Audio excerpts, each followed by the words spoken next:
안녕하세요. 묘시마의 빙의 비밀 제13회 시작합니다. 이 프로그램은 시청자들이 빙의 현상에 대한 올바른 정보를 얻고 이를 통해 미신과 사실을 구별하기 위해 만들어진 프로그램입니다. 오늘도 베스트셀러 빙의의 저자 묘시마 스님 모시고 이야기 나눠보겠습니다. 어서 오세요, 스님. 안녕하세요. 오늘은 스님께서 조현병과 관련한 이야기를 해주실 텐데요. 빙의 현상 치료의 전문가이신 만큼 다양한 조현병 환자들을 만나오셨다고 합니다. 조현병은 2011년에 개정된 병명으로 이전에는 정신분열증이라는 이름으로 불렸죠. 이에 대한 좋지 않은 어감과 사회적인 시선을 타파하고자 대한신경정신학과 의사들의 주도로 개정을 추진했고 조절할 조에 줄 현자를 써서 조현병이라는 새로운 단어가 만들어지게 됩니다. 최근에는 조현병에 걸린 아들을 흉기 살해한 60대가 징역 15년이 구형되는 등의 사건도 있었는데요. 이렇게 사회적 이슈로 번질 수 있는 조현병. 조현병은 사회의 관심과 도움이 꼭 필요한 질병 중 하나입니다. 그럼 스님과 함께 조현병에 대한 이야기 나눠보도록 하겠습니다. 스님, 조현병 같은 경우에 뉴스에서 많이 보이는 질병으로도 유명한데 네. 조현병은 2012년에 정신분열병에서 조현병으로 개명이 되었습니다. 그럼 여기서 질문을 드리자면 스님께서도 이런 환우들을 만나면서 느끼는 바가 많으셨을 텐데 혹시 정신분열증에서 조현병으로 명칭이 바뀌었을 때 해당 병을 가진 당사자들의 마음이나 또 사회적인 시선이 좀 달라진 것 같다라고 좀 느끼신 적이 있으실까요? 네, 그렇죠. 그 전까지는 이제 정신이라는 얘기가 들어갔고 분열이라는 얘기가 들어갔는데 정신분열이라고 하면은 굉장히 부담을 갖게 되죠. 환자들도 그렇고 듣는 사람도 있고. 그런데 그걸 조현병이라는 말로 고쳤을 때 훨씬 그 환자들 입장에서나 가족의 입장에서 오히려 좀 편안했던 게 아닌가 하는 생각을 해요. 그렇군요. 그러면 이어서 조현병에 대해서 스님께서 아시는 바를 좀 자세히 이야기해 주시면 좋을 것 같습니다. 조현병이라고 하면 우선은 가장 대표적인 증상이 환각입니다. 환각. 그래서 망상과 환각이 같이 오거든요. 네. 그러다 보니까 망상이라고 하는 거는 우리가 그 어떤 생각의 장애, 사고의 장애가 이제 생긴 것으로 환자의 어떤 교육적이나 아니면 문화적 어떤 그 배경을 고려하더라도 사실이 아닌 것을 사실이라고 믿는 그런 것이 그걸 또 확신해 버려요. 확신하니까 굉장히 이제 힘들어지죠. 사실이 없는 거를 자꾸 믿으려고 하니까. 그래서 대개 이제 망상의 내용을 보면은 피해망상이 가장 많고 또 과대망상, 신체적인 어떤 망상이 이제 감각기관 이런 데서 일어나게 되고 그러다 보면 이제 외부 자극에 의해서 유난히 이제 환각이나 어떤 그런 그 마치 꼭 있는 것처럼 우리는 없는 거예요. 근데 그 환자 입장에서는 그거를 이제 있다, 실제 존재한다. 이렇게 생각을 하죠. 그래서 실제 이제 지각과 비슷한 하지만 환청이 이제 가장 흔하다. 우리가 이제 어떤 얘기를 들었을 때 환청은 굉장히 큰 이제 환자에게 액션을 일어나게 하죠. 그러다 보니까 어떤 사람의 목소리가 가장 많이 들린다. 그러는데 그 사람은 없는 사람이에요. 그 밖에 이제 바람 소리가 들린다. 아니면 또 천둥 소리, 또 이제 음악 소리. 뭐 이런 각자의 그 사람 소리와 함께 막 이렇게 들리게 되면 환자가 굉장히 심각하게 되죠. 그래서 불안해하고 뭐 또 이상한 말과 이제 소리를 경험하게 되는데 거기서 이제 바로 행동을 보인단 말이에요. 환자들이 행동을 보이고 또 움직임과 의사소통이 안 되는 거예요.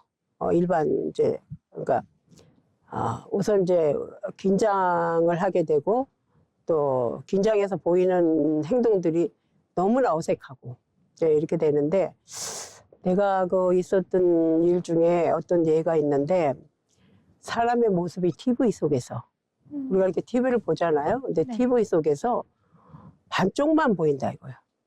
TV 속에 나오는 사람의 모습이 반쪽만 보인다. 그거 얼마나 놀라겠어요, 그 사람이. 어? 한쪽은 안 보이고. 그리고 깜짝 놀란 적이 있어요. 그리고 귀, 눈, 또 뭐 이것도 반쪽으로 보이고 또 다리, 팔 등이 갑자기 없는 걸로 느껴진다. 하여튼 이런 경우도 많이는 아니지만 정말 특별하게 몇 번 본 것 같아요. 그래서 시간이 이제 지나가게 되면은 정서적인 표현이나 이제 그런 것이 점점 줄어들고 이제 감소하게 되고 의욕 상실이 이제 따라오고 대인관계나 이제 이런 것도 감소되고 이제 음성 증상이 특히 이제 뚜렷해지는 경향이 있는데 음성 증상이라고 하면 정상적으로 나타나는 정신 기능이 결핍된 것을 뜻하거든요. 그러니까 조현병은 결코 의지나 성격 문제가 아닙니다. 뇌 기능의 일시적 이상으로 인해서 생기는 질환이고 누구에게나 이제 발생할 수 있는 가능성이 있는 만큼 조기 발견과 지속적인 이제 치료가 상당히 중요하다 무엇보다 그렇게 생각을 합니다. 그런 말씀을 들어보니까 이 조현병에 대해서 증세가 정말 많은데 많습니다. 치료 방법도 또 다양할 것 같습니다. 그렇죠. 스님께서 생각하시는 조현병은 또 어떻게 치료가 이루어지는지 또 치료에 대한 어떤 견해가 있는지 궁금합니다. 그러니까 조현병의 치료라고 하면은 다양을 하죠. 치료법도 여러 가지 의학적인 치료와 또한 이제 어떤 그 상담을 통해서 이루어지거나 아니면 가족들의 어떤 그런 우선 사람들을 멀리하고 이렇게 하다 보니까 환자들이 이제 예전보다 훨씬 일상적인 삶을 유지할 수가 없게 되죠. 그렇게 되니까 이제 의학의 발달이 있고 또한 이제 우리 사회의 이해와 이제 태도 역시 많이 이제 성숙되어 가고는 있어요. 근데 조현병도 빙의의 일종이라고 저는 생각을 해요. 빙의를 가지고 있는 사람들에서 조현병은 너무나 많이 증상이 보이기 때문에 저는 그렇게 생각을 합니다. 그래서 빙의 환자들 대부분이 이제 조현병 증상을 보이고 그런 것을 상당히 많이 봤어요. 그러니까 통계에 따르면은 치료에 잘 적응하는 그런 환자의 약 25%에서 정상적인 사회생활로 이제 이어져서 가능하며 기타 이제 환자들도 증상을 조절하면 생활을 영위할 수 있다고 그렇게 알려져 있습니다. 조현병 초기 증상은 우리가 어떤 모습일까? 한번 생각을 해보면 증상은 매우 다양하고 그리고 대개는 20대에서 사춘기 학업 스트레스가 한참 많을 때 그때 이제 학교에서 왕따를 당했다거나 폭력 등의 이제 경험을 받았을 때 굉장히 이 증상이 나타나는데 10대 말에서부터 20대 초기에 잠재해 있던 것들이 그냥 모르고 있다가 한 30대에 가서 나타나는 경우도 있고 이제 그렇습니다. 그래서 첫째는 사회적인 고립과 친구, 가족과의 관계를 이제 끊고 방에만 머무르고 대화를 이제 피하게 되죠. 그리고 감정 변화는 웃을 일에는 울고 울을 일에는 웃는단 말이에요. 그러니까 그런 상황에서 감정 표현이 비논리적으로 된단 말이죠. 논리가 맞지 않는 거예요. 네. 환청이나 환각에 이제 시달리게 되는데 실제로 존재하지도 않는 소리를 듣거나 실제로 없는데 어떤 사람들이 자신을 해치려고 한다. 죽이려고 한다. 뭐 이렇게 믿습니다. 그래서 대개는 이제 또 사고가 일어나고 하죠. 어떤 이제 또 생각에 이제 사고의 장애가 생기고 말에 이제 앞뒤가 맞지 않거나 망상적이고 비현실적인 생각을 자주 합니다. 그러다 보니까 자기 관리가 소홀해지고 또한 개인 위생을 돌보지 않거나 식사나 뭐 어떤 그런 수면 이런 것도 뭐 엉망으로 되고 극단적으로는 이제 불규칙한 생활이 되는 거죠. 그리고 이러한 이제 조현병의 증상은 초기에는 이제 아주 작게 미묘하게 이렇게 나타납니다만은 치료를 하지 않고 내버려 뒀을 때는 방치하고 놔두면은 이거는 점점 심각한 상태가 돼서 평생 갑니다. 평생. 그래서 이제 그 뷰티풀 마인드라고 하는 영화에 나오는 그 실존 인물 존 내시라고 하는 그 이분도 고등학교 때 생긴 그 조현병 증상을 치료치 않았다가 50년 동안 조현병 환자로 불행한 일생을 산 그 예이기도 합니다. 그래서 이분은 때로는 어마어마한 수학 그 천재였는데도 나중에는 노숙자가 되는 경우도 있었어요. 노숙자 생활로 하고 이혼도 하게 되고 다시 또 합치기도 하고 하지만 네. 너무 대단한 그 천재였는데 그래서 유전적인 요인이 조현병은 거의 있다고 그래요. 유전적인 요인. 그러면 이게 스님께서 굉장히 좋아하시는 영화의 주인공도 또 조현병을 앓았던 네. 실제 사례를 보고 있다라고 하셨는데 네네. 그러면 조현병 어떤 요인으로 발병을 하는 걸까요?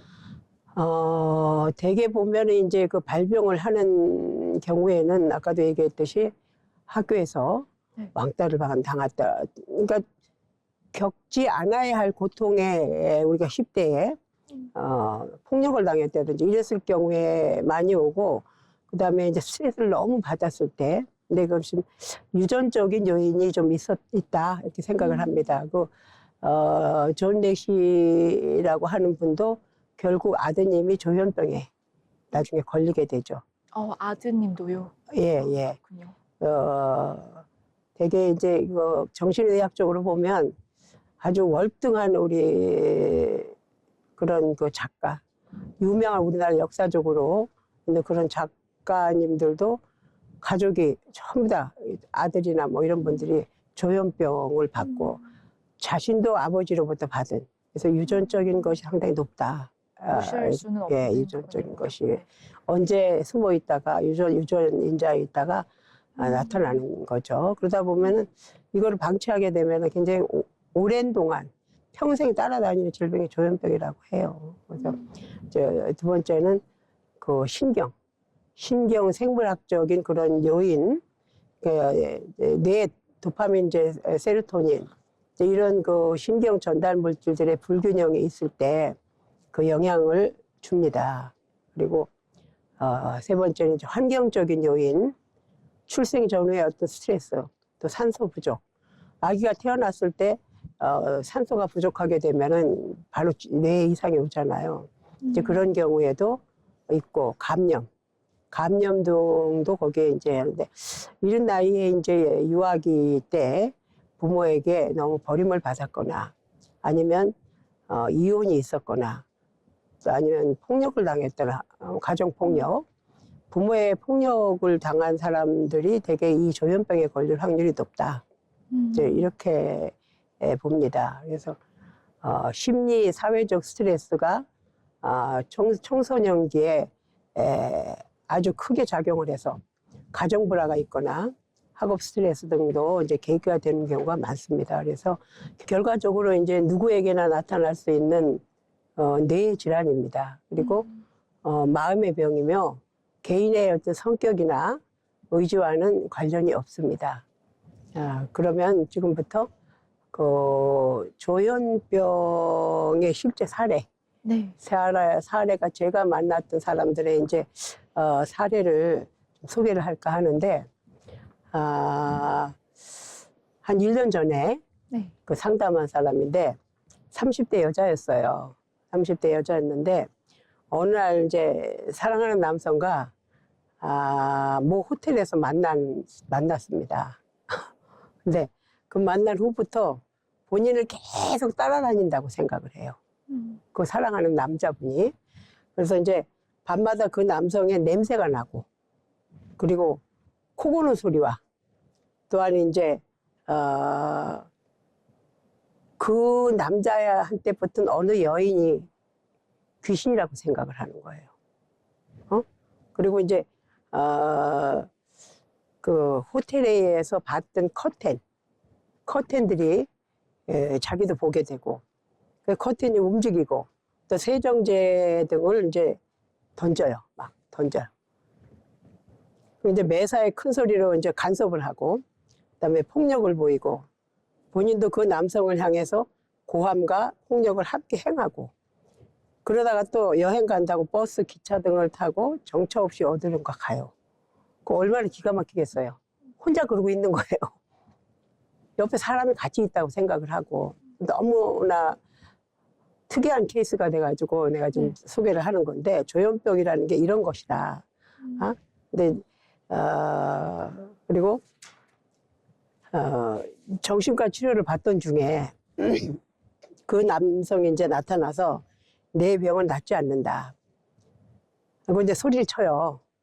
그러니까 얼굴에 찬바람이 일어나면서 손이 마음대로 움직이고 그 다음에 걸음걸이에 힘이 빠지면서 로봇처럼 걸음을 걷는 거예요. 그리고 그 후에 이제 무속인들을 찾아다녔고 이제 뭐 어떤 굿과 기치료 테마사들을 이제 만나면서 아무 데서나 옷을 벗고 그리고 고성을 지르면서 춤을 추고 지나가는 사람들에게 이제 폭언과 이상한 모습을 보여서 결국 이제 어느 기도원에 끌려갔어요. 이제 그래서 감금되었다가 탈출해서 오게 되었던 케이스거든요. 이런 경우도 병원에서 조현병이라고 이제 그 진단이 나왔고 상당히 심각한 조현병이었죠. 그래서 그때 지금 생각을 해보면은 나도 정신이 없었어요. 그 사람이 이제 기도원에서 탈출해가지고 이제 가족에 의해서 저한테 왔는데, 한 6, 7개월 동안 절에를 자주 왔었어요. 네. 그러면서 가족들에게 이제 많은 얘기를 내가 했고, 어떻게 하든 간에, 가족이 없으면, 한시라도 이 가족이 그 여자분한테 없었다면은 어떻게 될지 모르는 거예요. 죽을 수도 있고. 그다음에 자살도 여러 번 시도를 했어요. 응? 그리고 이제 그 딱총, 이렇게 총 쏘는 거 있잖아요. 네. 새 잡는 딱총. 네. 그걸 가지고 머리에다 갖다 대고 자기가 대가지고 상처도 많이 나고. 이제 그런 심각한 환자가 지금 기억이 나는데, 한 6, 7개월 동안을 이제 절에 다니면서 내가 이제 많이 어떤 의식도 해줬고, 그리고, 이제 내 책도 읽어보고, 그 다음에 이제, 경을 또 읽게 하고 그랬어요. 그래서 상당히 많이 좋아져가지고, 지금은 그래도 어느 정도 정상적인 생활을 할 정도고, 이제는 뭐 결혼도 하고 싶다고 그러고 뭐, 그런 그 정도로 많이 좋아졌어요. 정말 다행이네요. 많이 좋아졌어요. 그 다음에 이제 그 전에 있던 소리나 막 이런 거 들리지 않고, 한가하고 한척이나. 없어지고, 네. 그리고 이제 가끔 그 호텔에서 봤던 그 남자가 지금 이제 단점은 가끔 나타난다. 이제 이렇게만 보일지 정상적인 생활을 하고 있어요. 그래서 좀 특별한 케이스였는데, 그리고 이제 1년 전이니까 얼마 안 됐죠. 또 얼마 전에도 왔었어요. 와가지고 그 스님, 그러니까 이제 굉장히 의지를 많이 하죠, 나한테. 그래서 최근에는 자기가 이제 뭘 해보겠다고. 원래 잘하는 게 이제 또 그 어떤 춤도 추고, 원래 춤을 잘 추었다고 그래요. 네, 춤도 잘 추고, 한국무용도 했고, 뭐 이랬다고 그러는데, 발레도 하고 그래서, 이런 조현병 환자들한테는 춤과 노래, 부처님 말씀에도 왜 말세 중생들은 춤과 노래로 제도하라, 이런 얘기가 있어요. 그런데, 그 춤과 노래보다는 이제 춤에 많이 빠져 있어요, 지금. 직접 이제 학원에 나가서 춤을 배우기도 하고, 또 발이 없다 뭐 이렇게까지도 얘기를 했었는데 그런 것들이 지금 많이 좋아졌어요. 그래서 가끔 전화가 오면은 내가 가슴이 설컥 내려앉긴 하죠. 또 이게 잘못됐나 그런 생각을 하는데, 그런 뇌의 병들도 어떤 면에서는 어떤 기도나 어떤 의식이나 로 잘 될 수 있다 하는 걸 이제 요즘에 제가 이제 좀 자신을 갖고 있습니다. 이런 환자도 고칠 수 있다. 그 해밍웨이도 그랬잖아요. 네. 해밍웨이도 네. 수 없는 그 조현병에 시달렸고 가족 모두가 조현병으로 결국은 자살을 하거나 이랬던 그 경우가 많은데 어떤 면에서는 그런 것 같아요. 유전적인 요인도 참 무시할 수가 없군요. 무시하지 못한다. 이제 그렇게 그럼 생각을 하고 이렇게 또 병세가 심각한 분을 또 스님이 다양한 의식과 또 천도제와 또 마음을 써서 치료를 하셨고 지금은 또 회복을 잘 하셔서 원래 관심이 많던 춤을 이제 다시 배우고 계신다고 합니다. 참 스님께서 말씀하시는 다양한 그런 빙의 환자들 중에서 또 조현병 환자까지 또 치료를 하셨다라는 게 조금 인상 깊게 느껴지는 것 같은데요.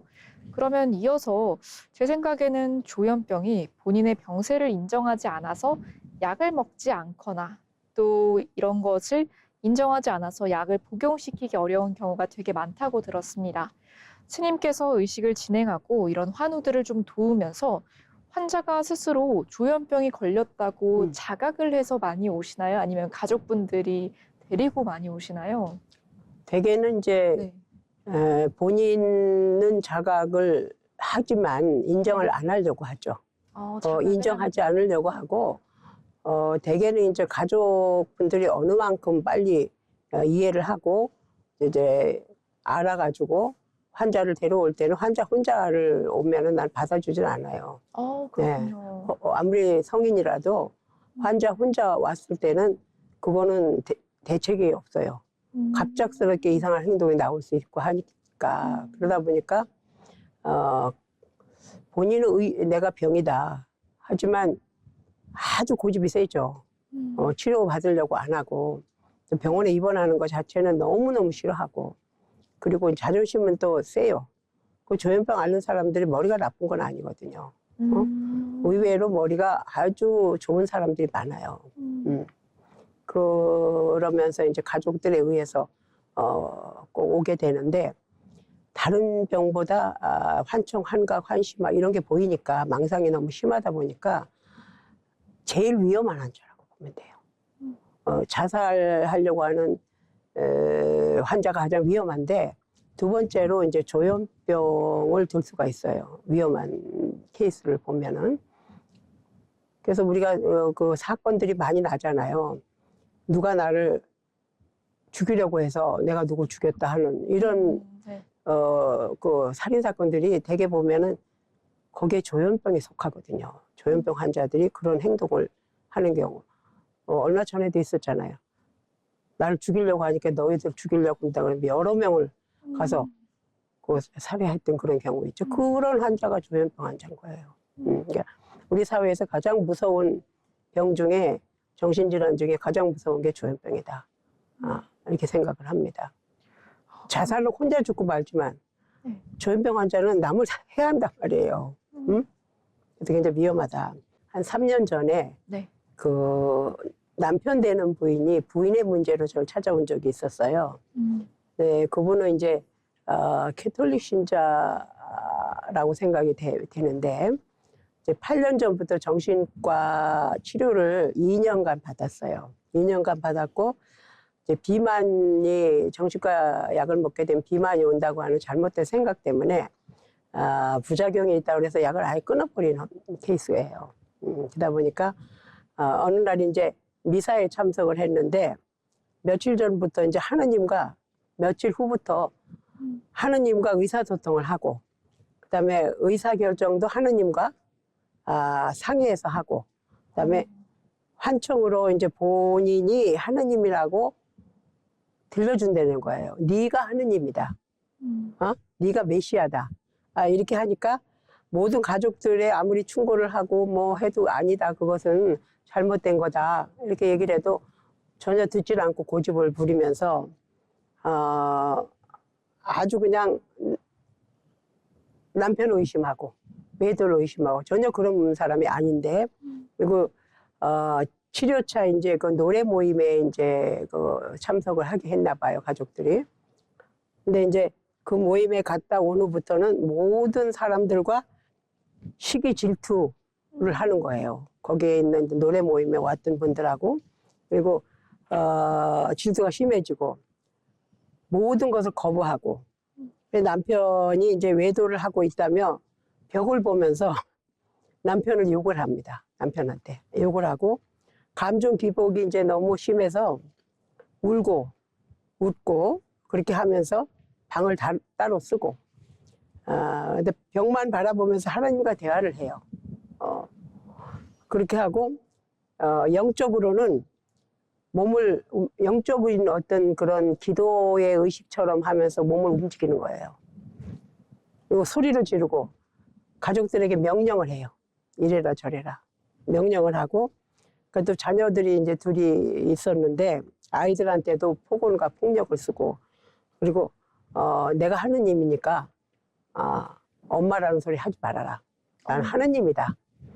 그래서 친정 부모님의 집에 가서 이제 불을 지르겠다며 굉장히 정말 불을 진짜 질렀어요. 행패를 부리고 이제 빨리 서둘러서 이제 끄기는 했지만 엉망이 된 거죠. 그러니까 가족들 집집마다 찾아다니는 거예요. 찾아다니면서 내가 하느님이다. 내가 곧 메시아다. 이렇게 내 말을 듣지 않으면 살 수 없다. 이렇게 해서 무슨 협박을 하고 다니고 그리고 꼭 이제 그 라이터를 갖고 다니면서 불을 지르려고 아주 특별한 케이스였어요. 응? 그러면서 이제 행패를 부리고 그다음에 이제 부모를 향해서 원망을 하고 남편이 이제 외도를 해서 불결하다면서 옷이라는 옷은 다 그냥 끄집어 내 가지고 밖에다가 던지고 또 이건 빨아서 없어지는 게 아니다. 그러면 다 버리고 멀쩡한 양복이나 이런 걸 갖다 버리는 거예요. 그러니까 그 남편 되는 분이 얼마나 힘들었겠어요. 네. 직장 갔다 오면은 이제 아이들 있지만 너무 부딪히는 건 자기가 다 부딪혀야 되잖아요. 그래가지고 이제 그 남편이 저를 찾아왔는데 장롱 속의 옷들을 하루에 한 뭐 10번씩을 버리니까 이게 뭐 어떻게 할 수가 없잖아요. 네. 그래서 이제 병원에 이제 입원을 했어요. 병원에 입원을 시켰는데 병원을 입원해가지고 병원에서도 너무 심해서 그 환자들이 있는 데 가서 내가 하느님이다, 내가 메시아다 이러면서 찬송가를 부르고 그 병원 전체적에 있는 사람들의 그 옷이 이 악귀가 붙었다고 하면서 이제 무슨 그걸 끄집어내 가지고 또 갖다 버리고 막 하니까 병원에서도 이제 중환자실로 또 옮겨가지고 이렇게 했는데 그래가지고 퇴원을 하라고 내가 퇴원을 한 거예요. 낫지도 않았는 상황에서 너무 병원을 다니면서 전체적으로 막 엉망진창을 만들고 뭐 이런 상황이 되니까 그래서 집에 왔는데 아들이 이제 군대에 입대했다가 한 달 만에 휴가를 나온 거예요. 그 아들이. 근데 잠시 이제 집으로 와서 외출을 했는데 당장 나가 돈 벌어 오라 그러면서 하여튼 막대기를 갖고 다니면 때리는 거야, 아들을. 그래서 돈 벌어 오라고 큰 소리 치면서. 그 아이가 아들도 좀 그런 병이 정신과적인 병이 좀 있었어요. 있었는데도 이제 군대를 간 거죠.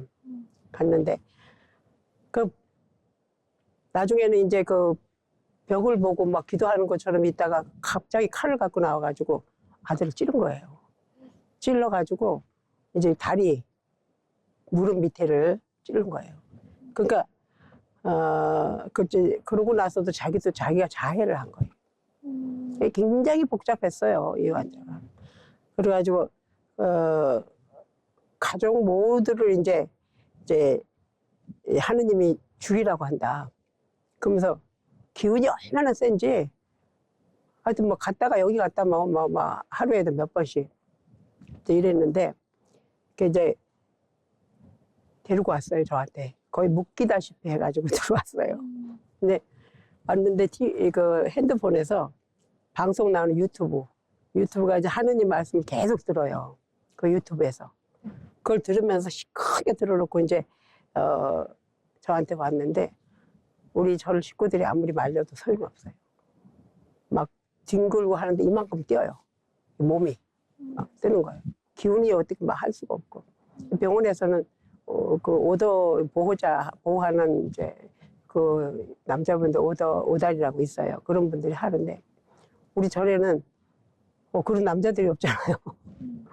그래서 다시 이제 병원로 돌려보내라 그래가지고 이제 119 해가지고 다시 병원 입원을 시켰어요. 근데 그분이 조현병이었어요.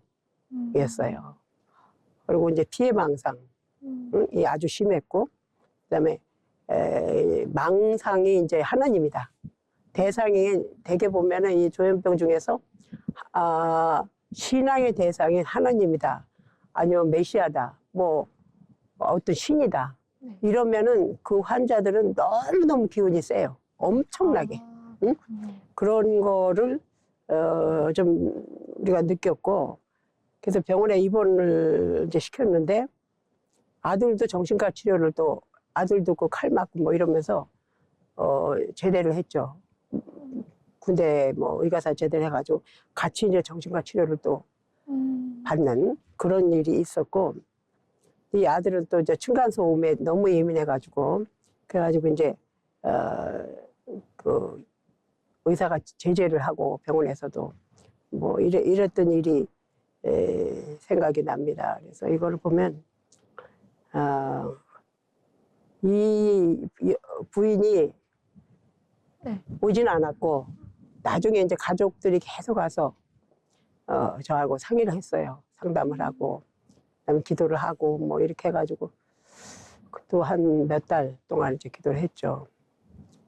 여하튼 간에 병원에서 입원을 해서 또 좋아지기도 했지만 그 가족들이 들은 이제 기독교가 천주교가 아니었어요.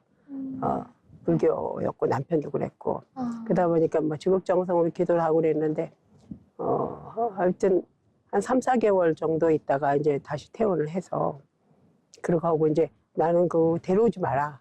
전에는 데려오지 마라 그랬는데 그 후에 얘기를 들어보니까 상당히 그냥 많이 호전돼서 약을 잘 먹고 있다. 약도 잘 먹고 그다음에 내가 준 그 기도문 같은 것도 잘 읽고 있다. 그리고 지금은 뭐 불을 지른다거나 뭐 이런 거는 없다. 이런 얘기도 나중에 전에 들었습니다. 스님께서 참 다양한 이야기를 해주셨는데요. 마지막에 말씀해주신 케이스는 참 충격이 큽니다. 본인을 이제 메시아라고 지칭을 하면서 하느님이라고 지칭을 하면서 조현병에 걸리신 분의 이야기를 해주셨는데요. 이렇게 신앙에 관련돼서 조현병에 걸리신 분들이 기운이 세다라는 말도 좀 해주셨습니다. 하지만 스님 덕분에 이제 기도문도 좀 읽어보고 또 병원으로 같이 가게 되면서 호전하는 이런 증세를 보이셨다라고 말씀을 해주셨는데요. 이 프로그램은 시청자들이 빙의 현상에 대한 올바른 정보를 얻고 이를 통해 미신과 사실을 구별하기 위해 만들어진 프로그램입니다. 그러면 스님께서 이렇게 정말 가벼운 케이스부터 아주 심각하고 엄중한 케이스까지 다 다뤄보시면서 느끼는 바가 많으셨을 것 같은데 또 더 하시고 싶으신 말씀이 있으실까요? 저는 이렇게 생각을 해요. 이 조현병이라고 하는 거나 정신의 마음의 병 뭐 이런 것들을 보면은 제가 그 정영도 스님이라고 참 큰 스님이 계셨어요. 근데 그 스님이 항상 2008년 이제 9월 9일 이제 어느 절에서 그 스님 계시던 절에서 49제에서 갔었어요. 네. 그분이 제 얘기를 많이 하셨어요. 신도들에게. 상당히 많이 하셨던 분이에요. 그래서 그분이 오늘 이제 이렇게 하다 보니까 갑자기 생각이 나서 그분께서 불법을 배우는 것은 나를 배우는 것이다. 응? 나를 배우는 것은 나를 잊어버리는 것이다. 또 나를 잊어버리는 것은 중생인 나를 버리고 보살로 세상을 살아가는 것이다. 보살로 사는 것은 받는 마음을 버리고 주는 마음으로 살아가는 것이다. 내가 바뀔 때 세상이 바뀐다.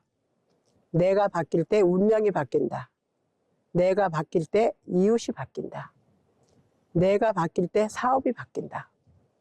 내가 바뀔 때 온 천지가 바뀐다. 받고자 하는 마음을 버리고 언제나 주는 마음으로 살아가자. 나무 아미타불, 나무 아미타불, 나무 아미타불, 관세음보살. 이렇게 늘 말씀하셨던 게 갑자기 이제 생각이 나서 오늘 이제 하는데, 그 영도 스님의 그 큰 스님의 밝은 빛으로 다시 오셨으면 하는 생각이 듭니다. 그분이 이 정신의학계 또한 이제 빙의 이런 부분을 상당히 제 책도 거의 다 읽으셨던 분이고 법회에서 늘 묘심아 스님은 묘심종정 스님은 바로 관세음보살이다. 그리고 지장보살이다. 이렇게 말씀을 하셨던 분이에요. 그래서 그분 생각해 보면 지금 이제 나를 배우는 것이다. 불법은, 부처님 법은, 이런 얘기를 지금 들려드리는 것은 우리가 아무리 유전적인 병이 있다 하더라도 이런 것을 가급적이면은 부처님의 법을 통해서 우리가 마음을 다스리고 했을 때 훨씬 좋지 않나, 이런 걸 막을 수 있지 않나 하는 이런 생각도 들고, 그 원효성사께서는 우리나라에, 저는 이제 저희 종단은 원효 스님께서 한국 최초로 만든 법성종의 제가 이제 그 종정이면서도 그 원효 스님의 그 사상, 여기에 이제 항상 제가 그 늘 공부를 하고 이제 이렇게 했는데, 그 원효 성사께서는 그러니까 1400여 년의 역사를 가진 거예요. 신라 이제 분황사에서 법성종을 창종하고 또 5종단을 이제 창종을 하셔서 이런 분이 한국이 낳은 세계적인 저술가시거든요. 원효 성사께서는. 그래서 사상가이고 그러면서도 수행자이면서, 뭐 원효 성사에 대해서 많이 아시죠? 여섯공주도 있고 그다음에 뭐 일체유심조 뭐 이런 얘기들이 많지만, 근데 스님의 이제 저술가 사상은 중국과 일본의 스님과 불교계에 커다란 영향을 미쳤어요. 이분이. 그리고 세계 불교계의 역사를 보면 인도에는 용수보살, 그다음에 세친 이런 분이 있는가 하면은 중국에는 이제 달마, 천태지, 한국에는 원효 대사, 이제 또 일본에는 또 이제 무슨 이련 스님이 이런 분이 계시듯이 부처님 열반 후에 이제 성인이 몇 번 계신 분 중에서도 원효 성사는 가장 추앙받는 지금 성인이세요. 네. 이분이 저서가 91부 240여 권의 엄청난 분량이 현존하고 있습니다. 240여 권이나 이제 책을 쓰신 분이시군요. 그러면은 91부에 대해서 스님도 다 읽어보시고 또 공부를 하신 건가요? 그렇죠. 그 이제 240여 개 엄청난 분량이 현존하고 있는데, 네. 지금 이제 남아 있는 거는 20부에 23권이에요. 23권만 네. 지금 이제 우리가 볼 수가 있는 거죠. 이분은 이제 법화, 그다음 천태, 뭐 이런 여러 가지 팔만대전경을 거의 다 말씀을 하셨다고 해도 과언이 아닌 분인데, 이분의 사상이 이제 원융 사상, 원융 화쟁 이제 국사로 통하는데, 원융이라고 하는 게 다 둥그러운 거예요. 둥그렇고 화쟁, 싸우지 말고 다투지 말라, 그런 게 이제 원효 사상이면, 거기서 이제 또 하나 말씀드리면 대승무해라. 대승, 그 대승 사상을 이제 두려움 없는 무예 이제 이런 사상 등을 항상 이제 그 말씀을 하셨고 저서로도 이렇게 하셨지만 70세로 이제 열반하신 지 1400여 년이 지금 가까이 와요. 그러면 오늘날 우리 2000년대를 살아가는 그런 이제 밀레니엄 시대에 더욱 절실하게 다가오는 인류의 메시지를 이분이 남기셨다. 응? 그래서 이제 많은 세계에서도 원효 사상에 대한 연구도 하고 또 많은 석학들이 나오고 이게 주목을 받고 있습니다만은 이분이 늘 말씀하시던 게 지금 갑자기 생각나요. 우리 지금 참 어두운 얘기를 했잖아요. 네. 정신의 병, 마음의 병, 감기라고 하는데 그건 아니고 너무나 힘들고 암보다 더 무서운 병이 조현병, 정신질환자들이란 말이에요. 그 암 환자들은 죽고 살고가 결정이 나거든요. 근데 이 정신의 병이나 어떤 조현병이나 뭐 어떤 뭐 강박 공황장애 뭐 이런 거는 물론 조현병보다는 훨씬 낫지만 이런 병들은 암보다 더 무서운 병이잖아요. 이게 본인이 어떻게 할 수가 없고 약을 먹는다 하더라도 그거 가지고 다 되는 것도 아니란 말이에요. 근데 약들이 너무 좋아서. 그래서 저는 지금 이런 방송을 하면서도 제 마음 자체가 좀 찹찹합니다. 찹찹하고 또 점점 이런 환자들이 늘어간다는 거. 너무나 많이 늘어만 가고 있고 정신의학계가 많이 발전하고 있지만 아직도 우리가 이런 너무 힘든 병들을 앓는 사람들을 위해서 어떻게 해야 되나. 또 빙의를 제가 늘 연구하고 했던 사람으로서는 아직도 많은 이제 고민이 많습니다. 근데 원효 대사께서는 죽고 사는 괴로움이라는 거는 태어나지 말라. 태어나지 말라. 그 참 무서운 얘기죠. 심오하네요. 네. 네. 그 죽음이 괴로우니까. 태어난 자는 반드시 죽게 되잖아요. 그러니까 원효 대사께서는 태어나지 말라. 그 죽음이 괴로우니.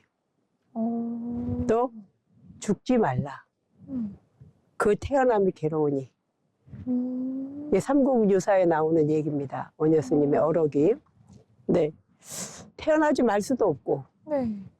죽지 않을 수도 없고요. 예. 않을 수도 없잖아요. 네. 그래서 부처님 말씀이 우리는 항상 윤회한다고 했잖아요. 윤회. 윤회는 요즘에는 그런 얘기도 해요. 꼭 사람이 죽어서 다른 몸을 받아서 하는 것도 있지만 우리가 낳은 자식이 아니면 나를 낳아준 부모가 이런 되게 보면은 조현병 같은 거는 거의 유전 질환이 많잖아요. 네. 또 아니면 병마다 되게 유전병이 꽤 있어요. 당뇨병도 유전병이 있잖아요. 네, 네. 근데 이런 유전병을 태어난다 그러면 그거 자체가 윤회다 하는 생각을 하시게 되지 않아요? 좀 전생에 어떤 업보가 있었나 이런 생각은 좀 그렇죠. 하게 되는 것 같아요. 예. 네. 그래서 질환 중에 유전병은 그것은 바로 윤회다. 그런 생각을 저로 늘 할 때가 있는데 티벳의 달라이라마 성하께서도 한국의 빙의는 바로 윤회. 거기 티벳 불교가 윤회라고 그랬잖아요. 네. 그 윤회와 한국의 불교는 이제 빙의다. 제가 이렇게 하니까 윤회와 빙의는 같다. 우리는 그거 참 묘하죠.